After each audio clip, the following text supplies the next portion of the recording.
Guys നമ്മുടെ വണ്ടി ഇപ്പോൾ റിമോട്ടിൽ സ്റ്റാർട്ട് ചെയ്യാൻ പോകുന്നു കേട്ടോ. വീഡിയോ നിങ്ങൾ ഫുള്ള് കാണാം.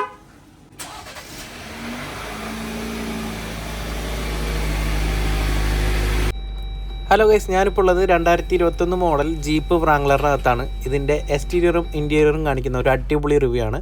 അപ്പോൾ എല്ലാവരും വീഡിയോ ഇഷ്ടമായിട്ടുണ്ടെങ്കിൽ ലൈക്ക് ചെയ്യുക, ഷെയർ ചെയ്യുക, സബ്സ്ക്രൈബ് ചെയ്യുക.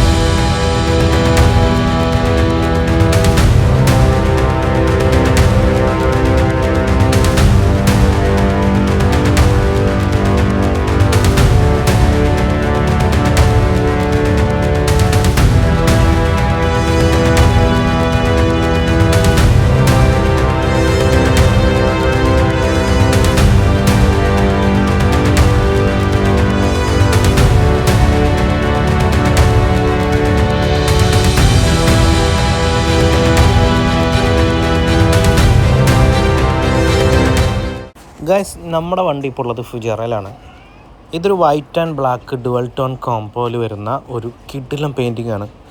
നമ്മുടെ നാട്ടിലൊക്കെ വൈറ്റ് കളർ താറ് വരുമ്പോൾ നമ്മളിങ്ങനെ നോക്കി നിൽക്കുന്ന പോലെ തന്നെയാണ് ഇവിടെ വ്രാംഗ്ലറൊക്കെ ഉണ്ടാട്ടോ. ഫസ്റ്റ് നമുക്ക് ഈ ഒരു ഫോഗ് ലാമ്പ് തുടങ്ങാം. ഇതൊരു LED ഫോഗ് ലാമ്പാണ്. കാണാൻ നല്ല സ്റ്റൈലിഷും നല്ല ലുക്കും നല്ല പവറും തരുന്ന ഒരു ഫോഗ് ലാമ്പാണ്. പിന്നെ ഈ ഹുക്ക് കണ്ടോ, ഇത് ചുവപ്പ് കളർ പെയിൻ്റ് അല്ല, അതൊരു റബ്ബറിൻ്റെ കവറിട്ടിരിക്കുകയാണ്. ഗൈസ്, ഈ ഒരു പ്രൊജക്ടർ ഹെഡ് ലൈറ്റ് 3 കളർ നമുക്ക് ഡേ ടൈം റണ്ണിങ് ലൈറ്റായിട്ട് പ്രൊവൈഡ് ചെയ്യുന്നുണ്ട്. അതുപോലെ വലിയൊരു ഗ്രില്ല് നമുക്ക് കാണാൻ പറ്റും. നല്ല എയർ സർക്കുലേഷൻ കിട്ടുന്നൊരു ഗ്രില്ലാണ്. ഹെഡ്ലൈറ്റ് ആംബർ, വൈറ്റ് കളർ, പിന്നെ ബ്ലൂ കളർ, ഈ ഒരു 3 കളറുള്ള ഡേ ടൈം റണ്ണിങ് ലൈറ്റ് വരുന്നുണ്ട്. പിന്നെ ഈ ബോണറ്റിൻ്റെ ക്ലിപ്പ്, ഇതിൻ്റെ കളറ് ആ ഒരു സ്റ്റൈലിഷ് ലുക്കാണ്. എടുത്ത് പറയേണ്ട കാര്യമാണ്. ഈ ചെറിയ കാര്യങ്ങളാണെങ്കിലും ഭയങ്കര ലുക്കിൽ സ്റ്റൈലിഷായിട്ട് ചെയ്തിരിക്കുന്നതാണ്. അതുപോലെ ഇതിൻ്റെ ഹിഞ്ചസ്, ഡോറിൽ വരുന്ന ഈ ഒരു സേഫ്റ്റി കൊടുത്തിരിക്കുന്ന റബ്ബർ ബുഷ്, ഇതെല്ലാം ഭയങ്കരമായിട്ട് അലൈൻ ചെയ്ത് വെച്ചിട്ടുണ്ട് നല്ല സൂപ്പറായിട്ട്. ടയർ സൈസ് വരുന്നത് 245/75 18 ഇഞ്ച് അലോയ് വീൽസാണ് വരുന്നത്. നല്ല അടിപൊളി ഓഫ് റോഡ് ടൈപ്പ് ടയേഴ്സാണ് ഇട്ടിരിക്കുന്നത്. കാണാൻ നല്ല ലുക്കാണ് കേട്ടോ. അലോയ് വീലും ഒറിജിനൽ സംഭവമാണ്. പിന്നെ സൈഡ് പ്രൊഫൈലിലേക്ക് വരുന്ന സമയത്ത് ഈ ജീപ്പിൻ്റെ ബാഡ്ജിങ്, അതുപോലെ ഡോറിൻ്റെ ഹിഞ്ചസ്, അതെടുത്ത് പറയേണ്ട കാര്യം. നല്ലതായിട്ട് പുറത്തേക്കും തള്ളി നിൽക്കുന്നില്ല, എക്സ്ട്രാ ആയിട്ട് കറക്റ്റായിട്ട് ഫിറ്റ്മെൻറ്റ് ചെയ്തിട്ടുണ്ട്. സൈഡിൽ വരുന്ന ഈ ഒരു ലെങ്ത്ത് കൂടിയ ഏരിയയിൽ നല്ല ലുക്ക് വരുന്നുണ്ട്. ജീപ്പിൻ്റെ അവർ ശരിക്കും യഥാർത്ഥ ലുക്ക് തന്നെ ഈ ഒരു ഏരിയയിലാണെന്ന് പറയാം. പിന്നെ ഈ ഒരു ഫുഡ് റെസ്റ്റ്, നല്ല സ്ട്രോങ് ആയിട്ടുള്ളൊരു ഫുഡ് റെസ്റ്റ് കൊടുത്തിട്ടുണ്ട്. അത്യാവശ്യം നല്ല ലെങ്തിയാണ്. ഫ്രണ്ട് ഡോറും റിയർ ഡോറിലും നന്നായിട്ട് യൂസ് ചെയ്യാൻ പറ്റും. മോൾവശം കാണാം, ക്ലീൻ ആൻഡ് നീറ്റാണ്. ഒരു സ്ക്രാച്ചസ് പോലും ഇല്ല, കിട്ടില്ല, നല്ല ലുക്കാണ്. ഈ ഒരു മഡ് ഗാർഡും ഫ്രണ്ടിലെ ബമ്പറെല്ലാം ഒരു ഫൈബർ മെറ്റീരിയലാണ് കേട്ടോ. അതുപോലെ ഈ ഒരു വലിയൊരു റിയർ ഗ്ലാസ് നമ്മുടെ അകത്തിരുന്ന വെളിയിലോട്ട് ഫോറസ്റ്റിലോട്ടൊക്കെ പോകുമ്പോൾ നല്ലൊരു വ്യൂ തരുന്ന പോലെ നല്ല വലുപ്പമുള്ളതാണ്. ടൈൽ ലാമ്പും ഈ ഒരു ഹിഞ്ചസിൻ്റെ കളറും നല്ല മാച്ചിങ് ആയിട്ട് തോന്നി എനിക്ക്. അതുപോലെ ടൈൽ ലാമ്പ് ഒരു റെക്റ്റാങ്കുലർ ടൈപ്പാണ് വന്നിരിക്കുന്നത്. പിന്നെ സെൻറ്ററിൽ സ്റ്റെപ്പിനിയുടെ മുകളിലായിട്ട് ഒരു ബ്രേക്ക് ലാമ്പ് കൊടുത്തിട്ടുണ്ട്. അതുപോലെ ഈ ഹിഞ്ചസ് അകത്തോട്ട് ഇൻറ്റഗ്രേറ്റഡ് ആയിട്ടുള്ള രീതിയിലാണ് കൊടുത്തിരിക്കുന്നത്. മറ്റൊരു വാഹനത്തിലും കാണാത്തൊരു വ്യത്യസ്തമായൊരു സംഭവം, റിവേഴ്സ് ക്യാമറ സ്പെയർ വീലിൻ്റെ സ്റ്റെപ്പിനിയുടെ സെൻട്രലായിട്ടാണ് കൊടുത്തിരിക്കുന്നത് കേട്ടോ. വേറൊരു വാഹനം നമുക്കത് അങ്ങനെ കാണാൻ പറ്റില്ല. ഒരു വെറൈറ്റി ആയിട്ട് എനിക്ക് തോന്നി. അതുപോലെ സൈലൻസറകത്തേക്ക് ഇൻറ്റഗ്രേറ്റ് ചെയ്തിട്ടുള്ള രീതിയിലാണ് അതും കൊടുത്തിരിക്കുന്നത്, മറ്റുള്ളവർക്ക് ശല്യമില്ലാത്ത രീതിയിൽ. പിന്നെ പുറകിലൊരു ടോ ഹുക്ക് ഉണ്ട്. അതുപോലെ നമ്മുടെ ഫ്യൂൽ ലിഡ് ഈ രീതിയിൽ ഓപ്പണായിട്ട് വെച്ചിരിക്കുകയാണ്. രാത്രി കാലങ്ങളിൽ നമ്പർ പ്ലേറ്റ് കാണാനായിട്ടുള്ള ലൈറ്റ് സൈഡിലായിട്ടാണ് പ്രൊവൈഡ് ചെയ്തിരിക്കുന്നത്. അത് വെറൈറ്റി ആയിട്ട് തോന്നി. നമുക്കിനി ഇതിൻ്റെ എഞ്ചിൻ റൂം ഒന്ന് കണ്ടുവെക്കാം. ഗൈസ്, എഞ്ചിൻ റൂം വളരെ വൃത്തിയിട്ടുള്ളൊരു എഞ്ചിൻ റൂമാണ് എനിക്ക് കാണാൻ സാധിച്ചത്. ഇതിൻ്റെ എഞ്ചിൻ സ്പെക്ക് വരുന്നത് 2 ലിറ്റർ ടർബോ എഞ്ചിനാണ് വരുന്നത്. 4 സിലിണ്ടർ എഞ്ചിനാണ്. അതുപോലെ 270 HP ആണ് പവർ വരുന്നത്. 290 ന്യൂട്ടൺ മീറ്റർ ടോർക്ക് വരുന്നുണ്ട്. അത്യാവശ്യം നല്ല പവർഫുൾ ആയിട്ടുള്ളൊരു എഞ്ചിൻ തന്നെയാണ് യൂസ് ചെയ്തിരിക്കുന്നത്. നല്ലൊരു പക്ക ഫീൽഡാണ്. ഓഫ് റോഡ് എക്സ്പീരിയൻസ് ശരിക്കും കിട്ടുന്നൊരു വാഹനമാണ് കേട്ടോ. അതുപോലെ ഇതിൻ്റെ ടോയിങ് കപ്പാസിറ്റി വരുന്നത് 5000 lbs ആണ്. ഈ ഒരു വാഹനം റിമോട്ടിൽ നമുക്ക് സ്റ്റാർട്ട് ചെയ്യാൻ പറ്റും. അതാണ് നിങ്ങളിപ്പോൾ കണ്ടത്. അങ്ങനെ സ്റ്റാർട്ട് ചെയ്യുന്ന സമയത്ത് DRL ഈ ഒരു ബ്ലൂ കളറിൽ ഇങ്ങനെ ബ്ലിങ്ക് ചെയ്തുകൊണ്ടിരിക്കും. പിന്നെ അത് വൈറ്റ് കളറിലേക്ക് മാറും. ഇനിയിപ്പോൾ ആംബറും നമുക്ക് വരും ഈ ഒരു DRL.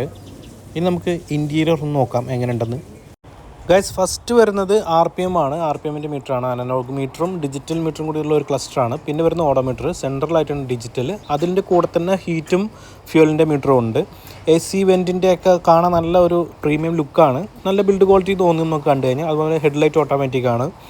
സൈഡ് മിററിൻ്റെ ബട്ടണൊക്കെ ഡോർ തന്നെയാണ് ക്രമീകരിച്ചിരിക്കുന്നത്. അതുപോലെ നമ്മുടെ ഓണർ ഡ്രൈവർ സീറ്റിൽ ഒരു കൂളിംഗ് സിസ്റ്റം ആഡ് ചെയ്തിട്ടുണ്ട്. സീറ്റ് തന്നെ കൂളായിട്ട് നമുക്ക് കംഫർട്ടായിട്ട് തരുന്നൊരു സംഭവമാണത്. അതിപ്പോൾ നിങ്ങൾ കാണുന്നത്. അതിൻ്റെ ഒരു വീഡിയോ ഞാൻ ഡീറ്റെയിൽ ആയിട്ട് പിന്നെ ഇടുന്നതായിരിക്കും. പിന്നെ പവർ വിൻഡോൻ്റെ ബട്ടൺസ് റെഡിഷായിട്ട് സെൻറ്റർ കൺസോളാണ് അലൈൻ ചെയ്തിരിക്കുന്നത്. സൂപ്പറാണ് കാണാൻ. മുകളിൽ ഈ ഒരു സംഭവം ഉണ്ടോ, മിററിൽ നല്ല കിടിലൻ ലൈറ്റ് കൊടുത്തിട്ടുണ്ട്. ഇനി നമുക്ക് റിയർ സീറ്റിലൊന്ന് നോക്കാം എങ്ങനെ ഉണ്ടെന്ന്. അത്യാവശ്യം ഭയങ്കര സ്പേസാണ്. വണ്ടി മൊത്തത്തിൽ വളരെ സ്പേഷ്യസ് ആയിട്ട് എനിക്ക് തോന്നി. പുറകിലേക്കാണെങ്കിലും ഫ്രണ്ടിലാണെങ്കിലും നല്ല വിശാലമായിട്ട് നമുക്ക് ഇരിക്കാൻ പറ്റും. പുറകിലേക്ക് വരുന്ന AC വെൻറ്റുകൾ അത്യാവശ്യം നല്ല വലുപ്പമുണ്ട് കേട്ടോ. എയർ ഫ്ലോ നന്നായിട്ട് കിട്ടും. അതുപോലെ പവർ വിൻഡോ ഇവിടെയും സെൻറ്റർ തന്നെയാണ് ക്രമീകരിച്ചിരിക്കുന്നത്. അതിൻ്റെ ബട്ടന് മുകളിൽ വലിയൊരു 2 സ്പീക്കറുണ്ട്. ഡോറിലും ചെറിയ 2 സ്പീക്കറുകൾ കൊടുത്തിട്ടുണ്ട്. പിന്നെ ഇത് ഒരു ഓഫ് റോഡ് വണ്ടി ആയതുകൊണ്ട് ഇതിൻ്റെ ഒരു ക്രംബിൾ സോണിൽ ഒരു ഗാർഡ് കൊടുത്തിട്ടുണ്ട്. വണ്ടിക്ക് മറിഞ്ഞു കഴിഞ്ഞാൽ ബോഡിക്കൊന്നും പറ്റാത്ത രീതിയിൽ ഒരു ഗാർഡ് വരുന്നുണ്ട്. നല്ല ബിൽഡ് ക്വാളിറ്റിയാണ് കേട്ടോ. ഈ പറഞ്ഞ കാര്യങ്ങൾക്കെല്ലാം നല്ല ബിൽഡ് ക്വാളിറ്റിയാണ്. അടയ്ക്കുമ്പോഴൊക്കെ ആ ഒരു സൗണ്ട് കേൾക്കുമ്പോഴൊക്കെ നമുക്കത് ഫീൽ ചെയ്യും. അതുപോലെ ബാക്കിൽ ഈ ഗ്ലാസ് ഇങ്ങനെ നമുക്ക് മുകളിലേക്ക് പൊക്കി വയ്ക്കാൻ പറ്റും. അതിന് 2 ജാക്ക് കൊടുത്തിട്ടുണ്ട് അതിൻ്റെ ഓപ്പറേഷൻ സ്മൂത്താക്കാൻ വേണ്ടിയിട്ട്. അകത്ത് പിന്നെയും നമുക്ക് ഈ ഒരു മാറ്റ് പൊക്കി കഴിഞ്ഞാൽ ഒരു സ്റ്റോറേജ് സ്പേസ് ഉണ്ട്. അതുപോലെ DC സോക്കറ്റ് കൊടുത്തിട്ടുണ്ട്. കണ്ടേഴ്സൊക്കെ നമുക്ക് അലൈൻ ചെയ്തിരിക്കുന്നത് കാണാം ഉള്ളിലോട്ട് വെച്ചിട്ട്. ഈ ഒരു മാറ്റ് പൊക്കി കഴിഞ്ഞാൽ കുറച്ചൊരു സ്റ്റോറേജ് സ്പേസ് ഉണ്ട് അകത്ത്. അവിടെ നമുക്ക് എന്തെങ്കിലും കീപ്പ് ചെയ്തിട്ട് പോകാം. ടൂൾസൊക്കെ വെക്കുന്ന പറ്റിയ സ്ഥലങ്ങളൊക്കെ ഉണ്ട്. നല്ലൊരു ബൂട്ട് സ്പേസ് ആണ് കേട്ടോ അകത്ത്. കോ ഡ്രൈവർ ഇരിക്കുന്ന സ്ഥലത്ത് ഒരു ഫ്ലാറ്റ് ആയിട്ടുള്ളൊരു ഡിസൈൻ ഉണ്ട്. ക്രോമിയം ഫിനിഷ് ആണെന്നൊക്കെ തോന്നും, പക്ഷേ അങ്ങനെയുള്ള സംഭവം. പിന്നെ വ്രാംഗ്ലറിൻ്റെ ഒരു ബാഡ്ജിങ് വരുന്നുണ്ട്. സീറ്റ് അഡ്ജസ്റ്റ് ചെയ്യുന്നതാണിത്. അതൊരു നോബായിട്ടാണ്, റൊട്ടേറ്റ് ചെയ്യുന്ന നോബായിട്ടാണ് കൊടുത്തിരിക്കുന്നത്. പിന്നെ ഈ ഒരു സൈഡിലായിട്ട് ടയർ പ്രഷറും കാര്യങ്ങളൊക്കെ എത്ര വേണ്ടത് കൊടുത്തിട്ടുണ്ട്. പിന്നെ മേക്ക് എവിടെയാണെന്നുള്ള ബാഡ്ജിങ് ഉണ്ട്. പിന്നെ ഈ ഒരു റിമോട്ട്, വണ്ടിയുടെ ഈ ഒരു സെൻട്രൽ ലോക്ക് റിമോട്ട് വരുന്നത് ഒരു കിഡിലൻ ഷേപ്പിലാണ്. കണ്ടോ, ഒരു പെട്രോൾ ടാങ്കിൻ്റെ ഒരു ഷേപ്പിലാണ്. ഫ്ലിപ്പ് കീക്ക് പുറമെ പുഷ് ബട്ടൺ സ്റ്റാർട്ടും കൂടെ വരുന്നുണ്ട്. സ്റ്റീരിയോ വന്നിട്ട് സ്റ്റോക്ക് സ്റ്റീരിയോ തന്നെയാണ് യൂസ് ചെയ്തിരിക്കുന്നത്. ചെറിയൊരു സ്ക്രീനാണ്, ടച്ച് പാനലൊന്നും അല്ല. എങ്കിലും ബട്ടൺസും കാര്യങ്ങളൊക്കെ വളരെ യൂസർ ഫ്രണ്ട്ലി ആണ്. പിന്നെ ഗ്ലോ ബോക്സ് ചെറിയൊരു ഗ്ലോ ബോക്സ് ആണെങ്കിലും വളരെ ആഴമേറിയ ഒരു ഗ്ലോ ബോക്സ് തന്നെയാണ് കേട്ടോ കൊടുത്തിരിക്കുന്നത്.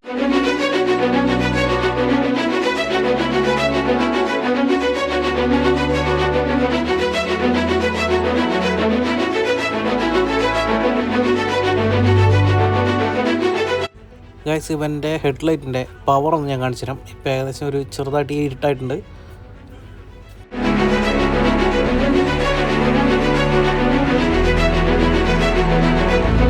അപ്പോൾ വീഡിയോ ഇഷ്ടമായിട്ടുണ്ടെങ്കിൽ എല്ലാവരും ലൈക്ക് അടിക്കാൻ മറക്കരുത്. സബ്സ്ക്രൈബ് ചെയ്യാത്തവരാണെങ്കിൽ സബ്സ്ക്രൈബ് ചെയ്യണം. നല്ല വീഡിയോ ആയിട്ട് ഇനി വരാം. Signing off Aju Padmanabhan.